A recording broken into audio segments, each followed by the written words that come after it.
Et un nouveau rendez-vous qui nous transporte directement au pays des pharaons, où le tennisman Gillian Osman entame ses premiers pas sur le circuit professionnel. C'est cela, Oriano. Bonsoir John. Et oui, Bonsoir. Gillian a fait son entrée dans le circuit ATP en janvier grâce à une invitation décrochée par son coach après sa tournée internationale en Amérique du Sud l'an dernier. Gillian évolue depuis 3 mois à Sharm el-Sheikh et au Caire en Égypte. Notre jeune champion est toujours accompagné par son coach Andrew Schneider. Gillian nous donne de ses nouvelles. On l'écoute. Déjà, on a un rythme très soutenu, voilà, des entraînements tous les jours, 6 jours sur 7, tennis et physique compris. Le niveau en qualif est très élevé, ça joue, pour ceux qui connaissent, -4, -15. Et dans le tableau final, ça joue top 100 français.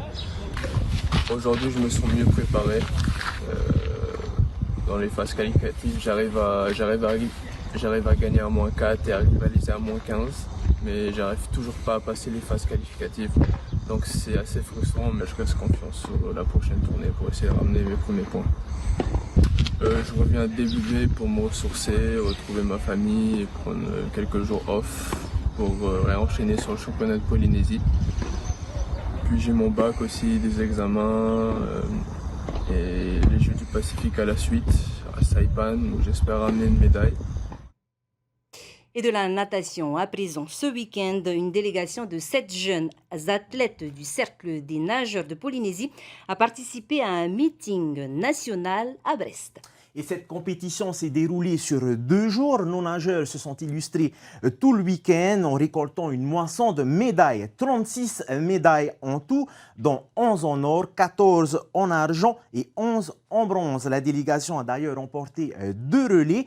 6 records du meeting de Brest ont aussi été enregistrés, 5 par Ohutu Teahui et 1 par Inouï Chenon. Quelle fierté et félicitations encore à nos champions. Oui, on termine par de la course à pied puisque le drapeau tahitien a fièrement été représenté aux États-Unis. Émilie et Jérôme Chapelier, 2 sociétaires du VSOP Mostim, ont enchaîné 2 semi-marathons en l'espace d'une semaine simplement. Le San Diego Beach and Bay Half Marathon et la Jola Half Marathon, des événements qui ont rassemblé des milliers de coureurs. Félicitations encore à tous nos athlètes.